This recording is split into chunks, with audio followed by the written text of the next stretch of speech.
بسم الله الرحمن الرحيم. الحمد لله رب العالمين والصلاة والسلام على أشرف الأنبياء والمرسلين سيدنا محمد وعلى آله وصحبه وسلم. Good morning, everyone. Thank you so much to the organizers of Inspired Conference, speakers, participants, and whoever involved in the preparations and arrangements to ensure this conference is success and fruitful.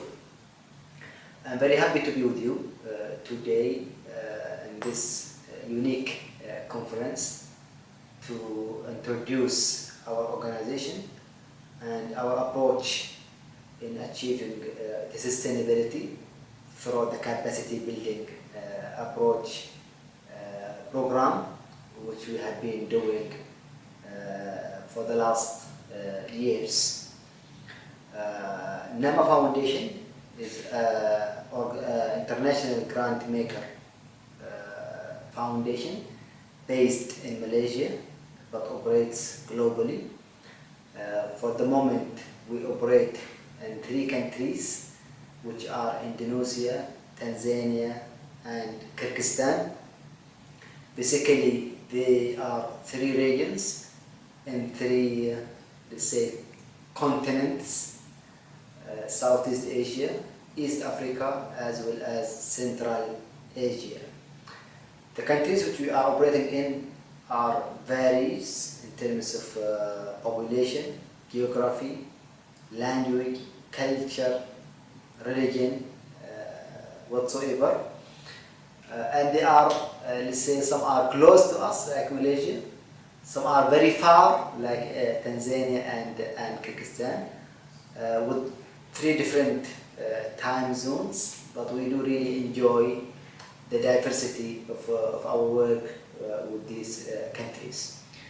The foundation mandate is to concentrate on only 2 areas. One is education empowerment. Second is third sector empowerment, which we call it somehow socio-economic empowerment. And we do have 2 ultimate goals which we are striving to achieve. One, for the education, is to ensure quality and inclusive education to the end beneficiaries, which are the students in the 3 countries, but of course in certain schools and educational institutions in the 3 countries. The second ultimate goal is to ensure the organizational and financial sustainability of a certain number of CSOs in the 3 countries as well. And with these 2 ultimate goals, we have identified who are our stakeholders, who are our beneficiaries, and we ended up working with a number of schools as well as a number of CSOs with the motive and mandate is to achieve the impact and inshallah to ensure the change in these 2 areas, which is providing a quality education and sustainable NGOs. As far as capacity building for civil society is concerned, and it is actually the topic of the day, and it's important for future sustainability. And by the way, future sustainability is our slogan. NAMA Foundation slogan is investment for future sustainability. So I believe the topic is the right topic for the right speaker and the right organization, and I hope it is the right topic also for the right audience. NAMA Foundation, since day 1, its approach was that we will not be able to achieve a remarkable change and a sustainable societies without having a strong civil society in place. And with that, we really need to, we have realized actually early the need to empower and invest in the NGOs on the ground. And in the case of NAMA Foundation, of course, in Indonesia, Tanzania, and Kyrgyzstan. For us, we cannot really make our good service. We cannot deliver our good intention without a good and strong, actually, a middle party to connect us with the local societies, and in this case the right partners are the civil society in general. But we faced some difficulty actually to deliver a better quality and better service actually to our beneficiaries if we have a poor poor NGOs. And with that we have decided to invest a lot and really spend some of our efforts, consultancy, resources, manpower, whatever, into building the capacity of the societies. And with that actually objective in mind, we have conducted a sort of analysis and research, and we came up with three main areas which I believe civil society are mostly need them in order for them to sustain and to deliver a better service to the beneficiaries.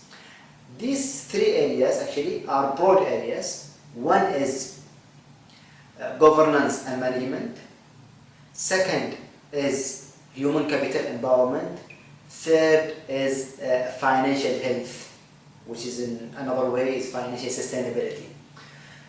So we believe by investing and building a solid and strong governance and management, human capital and financial health, we can say this NGO is well established, is sustainable, and the right NGO, and it is ready to serve the society and carry on the mission on the ground and deliver its services and ensure the change and the impactful change, sustainable change in the society.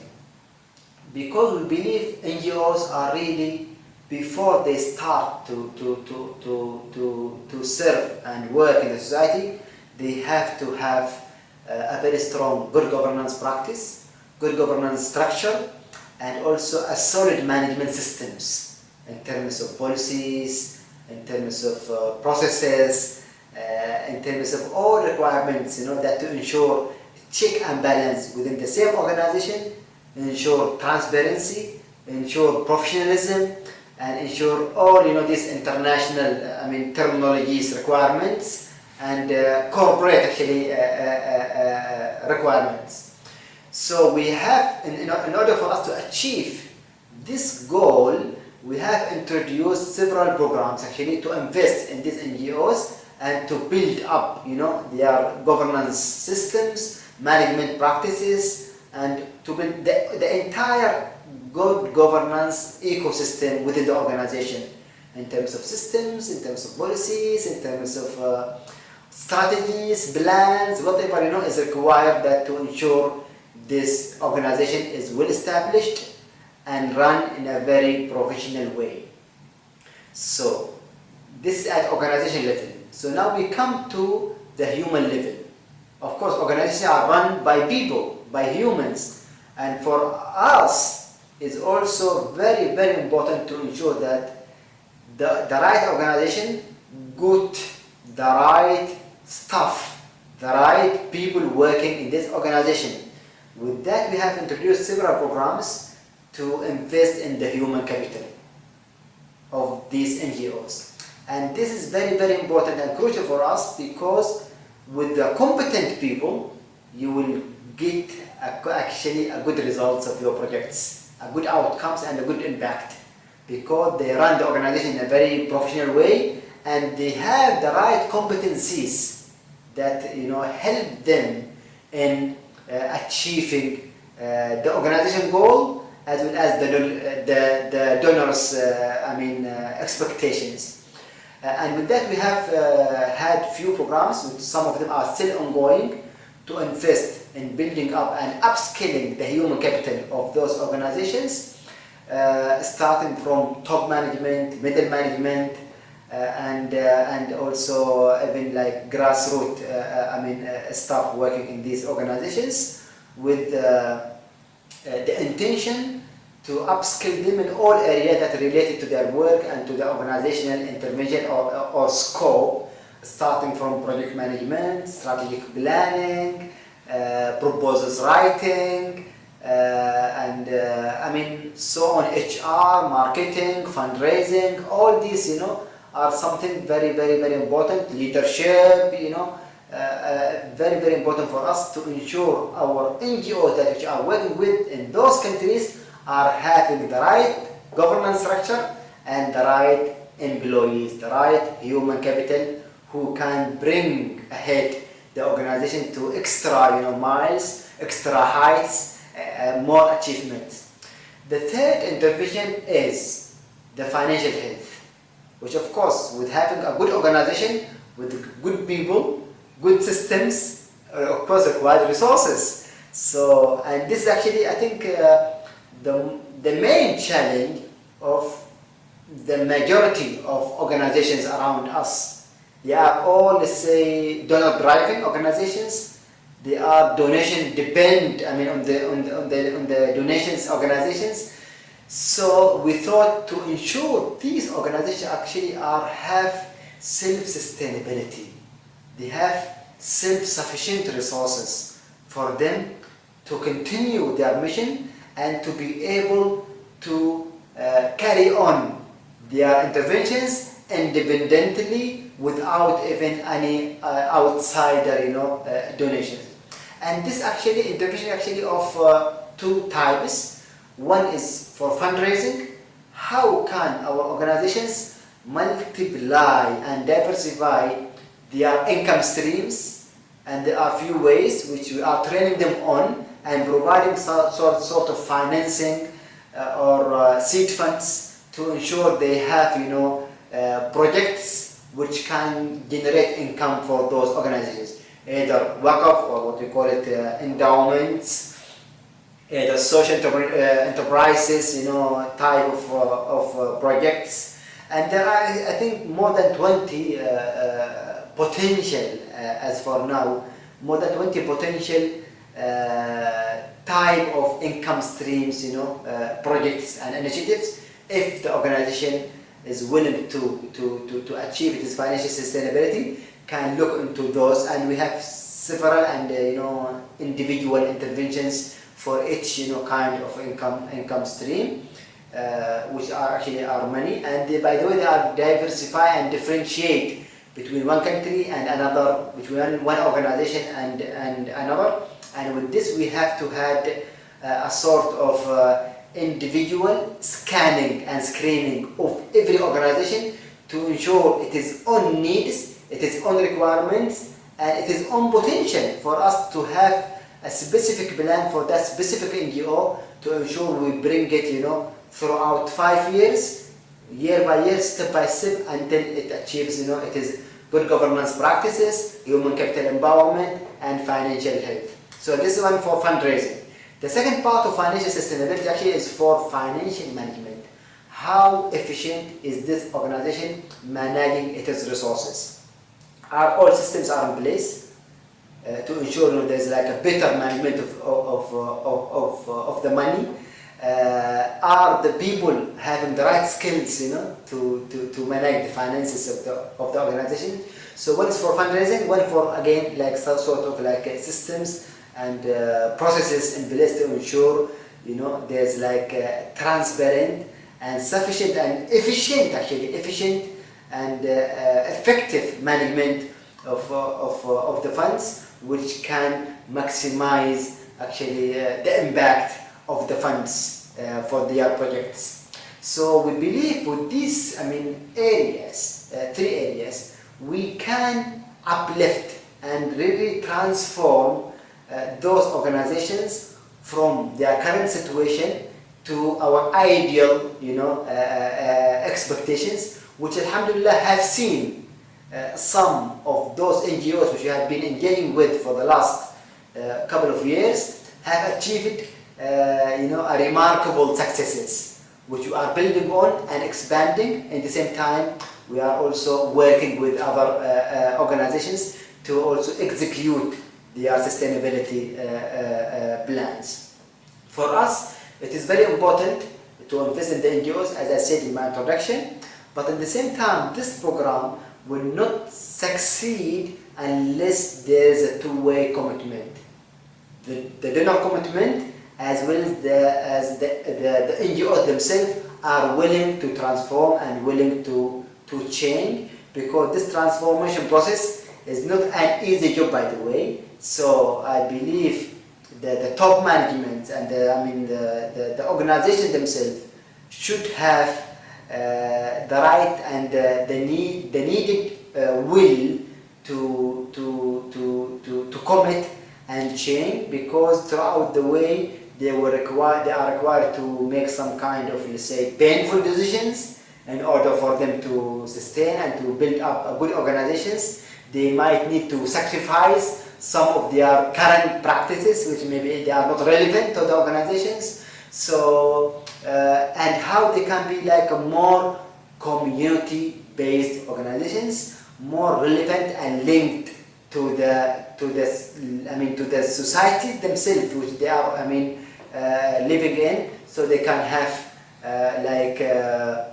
the social protection, social support, and have also the community, supporting them in terms of volunteers, in terms of let's say advocacy, in terms of even like local donations, whatsoever.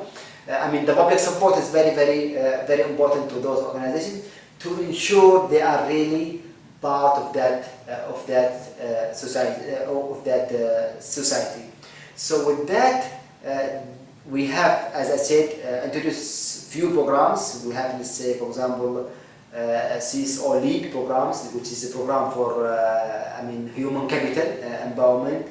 We have Sustain program, which is to ensure the financial sustainability of the organizations, and we do have also strategic planning projects, which are intended to ensure the governance practice are in place. And we think this very good and outstanding objective which we are working for won't be achieved by only one donor, by only one organizations. So with that, we do really welcome and encourage any other organizations willing to take part of this initiative, to join hand with NAMA Foundation.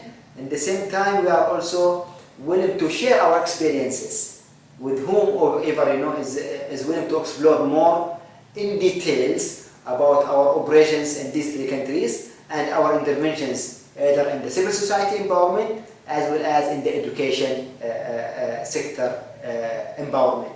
So we believe there are many NGOs, many donor organizations, many stakeholders are really maybe working in the same field, working in the same countries. Why don't we come together and do support each other, coordinate our operations and our interventions in those countries, in those areas, to ensure that we are maximizing the impact of our funds spent in those three countries, and to ensure that we are getting like a better results, more outcomes, more sustainable impact, more change. And that, I think, will be the best service that we give to the local societies wherever we operate.